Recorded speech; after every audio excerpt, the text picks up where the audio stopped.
1,00,000 మంది శివభక్తులతో కలిసి మహారుద్రాక్ష పూజలో పాల్గొనండి. వెంటనే కాల్ చేసి మీ పేరును నమోదు చేసుకోండి. ఒక వ్యక్తి ఇంటి నుంచి బయటికి వెళ్ళేటప్పుడు ఎక్కడికి వెళ్తున్నావు అని అడగకూడదు అంటారు గురుగారు. ఎందుకు అంటారు? ఏమైనా రీజన్ ఉంది అంటారా? వాస్తవంగా ఎక్కడికి వెళుతున్నావు అనేటటువంటిదే కాకుండా ఎవరైనా ఒక పని మీద బయటికి వెళ్ళేటప్పుడు వెనక్కి పిలవకు. ఓకే. అయితే ఆ కారణంగానే ముందు మామూలుగా ఏంటయ్యా అంటే వెనక్కి పిలవకూడదు అంటారు. అంటే వెనకడుగు వేస్తే ఎదరడుగు పడదు అనేటటువంటిది ఒక ఆచారం. ఇది కేవలం ఆచారానికి సంబంధించి. అయితే ఈ వ్యక్తి ఒక శుభం మీద వెళుతున్నాడు అనుకోండి, వెనకడుగు వేస్తే ఆ పని జరగదు. అందువల్ల ప్రధానంగా మన వాళ్ళు ఇంట్లో వాళ్ళు ఏం చేస్తారంటే పెద్దలు పిల్లలు తెలియని వాళ్ళు ఏం చేస్తారు, వీడు వెళ్ళేటప్పుడే అమ్మా నేను పలానా చోటకి వెళ్తున్నానని చెప్తే పర్వాలేదు. వీడు చెప్పకుండా బయలుదేరాడు అనుకోండి, ఎక్కడికి వెళుతున్నావు అనేటటువంటిది మొట్టమొదటి పదం వచ్చేది. ఎవరైనా ఓ చోటుకి వెళుతూ ఉంటే ఎక్కడికి అని అడుగుతారు. అందువల్ల ఆ ఒక్క పదం అడగకుండా ఉంటారని ఎక్కడికి వెళుతున్నావు అని అడగకూడదు అని చెప్పి. అంటే పనులు జరగవు అంటారా గురుగారు? అంటే పనులు జరగవు అంటే వెనకడుగు వేయకూడదు. ఒక శుభం మీద వెళ్ళేటప్పుడు ఏదైనా ఒక పని కార్యసాధన కోసం వెళ్ళేటప్పుడు వెనకడుగు వేస్తే ఆ పని ఆలస్యం అవుతుంది. ఒకవేళ అది గనక మంచి పని అయితే సంకల్పం, ఇతని సంకల్పంలో ధర్మం ఉండి గట్టి సంకల్పం అయితే జరుగుతుంది, కానీ ఆలస్యం అవుతుంది. ఏ పనైనా సకాలంలో జరగాలి. కాబట్టి ఇంకోటి కూడా ఏంటయ్యా అంటే ఏదైనా ఒక పని చేసేయడం. ఇప్పుడు ఒక అతను ఉన్నాడు, అతను ఏం చేస్తున్నాడు, ఓ టీ కొట్టు దగ్గర కూర్చొని టీ తాగేటటువంటి క్రమంలో ఏమైందయ్యా అంటే ఆ పక్కన ఒక అతను వెళుతూ జేబులోంచి కిందలో డబ్బులు పడిపోయాయి. వీడు టీ తాగేవాడు సగంలో అక్కడ పెట్టేసి ఆ డబ్బు తెచ్చుకుందామని వెళితే వాడిని లారీ గుద్దేసింది. అదేందమ్మా, వీడు అదే పూర్తిగా టీ తాగుంటే చేసే పని సకాలంలో సంపూర్ణంగా చేస్తే ఎటువంటి ప్రమాదాలు కలగవు. అలాగే వీడు వెళ్ళేటప్పుడు వీడు ఒక్క అడుగు వెనక్కి వేసినా సరే 2-3 సెకండ్లు వెనకేసినట్టే. అక్కడ జరిగేటటువంటి పని ఆలస్యం అవ్వచ్చు, లేదా ఇతను వెళ్ళేటప్పటికి అక్కడ పని జరిగిపోవచ్చు, ఇతనికి ఆ పనిలో విజయం కలగకపోవచ్చు. ఆ కారణంగా ఇతన్ని ఎవరైనా సరే వెళ్ళేటప్పుడు ఎక్కడికి వెళుతున్నావు అని అడిగితే వీడు ఆగి పలానా చోటికి వెళుతున్నాను అని చెప్పకుండా వెళ్ళకూడదు. వీడు ఆగడం, మళ్ళీ వాళ్ళిద్దరి మధ్యలో మాటలు, ఇవన్నీ కూడా దానివల్ల 5 నిమిషాలు 10 నిమిషాలు ఆలస్యం అవుతుంది. కాబట్టి సకాలంలో పని పూర్తి అవ్వాలి అంటే వెనక నుంచి ఎవరు మాట్లాడకూడదు. కాబట్టి ఆ మాట అంటారు. గురుగారు, ప్రయాణం అనగానే జనరల్ గా బయటికి అడుగు పెట్టినప్పుడు ఎక్కడికైనా అడుగు పెడదాం అనేసరికి కొన్నిసార్లు తుమ్ములు వస్తూ ఉంటాయి. ఆగిపోండి అని పెద్దవాళ్ళు చెప్తూ ఉంటారు, మీలాంటి వాళ్ళు పెద్దలు కూడా చెప్తుంటారు. ఏంటి దాని వెనుకున్న కారణం ఏంటంటే? తుమ్ములు అంటే అమ్మా, తుమ్ముల్లో రకాలు. జనరల్ గా ఒక మనిషి క్రియ కదా, ఏంటి అని అంటే ఏంటయ్యా అంటే తుమ్ముల్లో నేను ఇందాక చెప్పాను మీకు, ఆచారం అనేటటువంటిది. ఈ తుమ్ములు ఇవన్నీ ఏంటంటే ఆచారానికి సంబంధించి. ఇవి శాస్త్రంలో ఎక్కడా చెప్పలేదు. శాస్త్రంలో తుమ్ముల గురించి దగ్గుల గురించి ఎందుకు చెప్తారు? వేదాల్లోనూ పురాణాల్లోనూ ఏముండదు. ఇది ఆచారం. ఆచారం అంటే ఏంటి? మనం ఆచరించేది ఆచారము. అది కూడా ఈ తుమ్ము విషయంలో కూడా ఏం చెప్తారయ్యా అంటే వెనక నుంచి తుమ్మినటువంటి తుమ్మికి పట్టింపు ఉండదని చెప్తారు. ఎవరైనా మనం వెళుతూ ఉన్నప్పుడు ముందుకు ఎదురుగుండా వచ్చి తుమ్మినటువంటి తుమ్మికే పట్టింపు.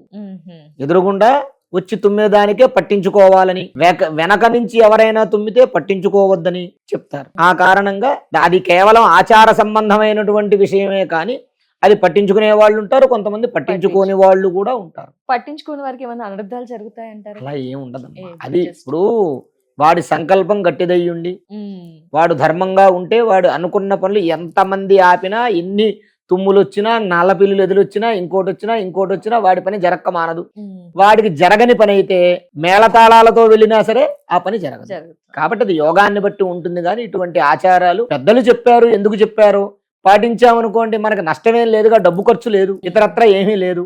పాటించడం వల్ల మంచే జరుగుతుంది కానీ దానివల్ల నష్టం ఏమీ లేదు. కాబట్టి పెద్దలు చెప్పిన ఆచారాన్ని పాటిస్తే శుభమే కలుగుతుంది. గురువుగారు, అలాగే కొన్ని శుభకార్యాలకు వెళ్ళేటప్పుడు కొన్ని వస్తువుల్ని మీ వెంట తీసుకెళ్ళండి అంటారు. మంచి జరుగుతుందనో వారికి మంచి జరుగుతుందా ఏంటి గురుగారు? దీనిక అంతరార్థం ఏమిటి అంటారు? అంటే ఏదైనా సరే ఓ శుభకార్యానికి వెళ్ళేటప్పుడు మంగళకరమైనటువంటి వస్తువులు తీసుకెళ్ళాలి. ఏంటి గురువు? మంగళకరమైనటువంటి వస్తువులు అంటే పసుపు కుంకాలు. ఇప్పుడు మనం ఒక పెళ్లి వాళ్ళ ఇంటికి వెళ్తాం అంటే వెళ్ళేటటువంటి సందర్భాన్ని బట్టి ఆ వస్తువులు తీసుకెళ్ళాలి.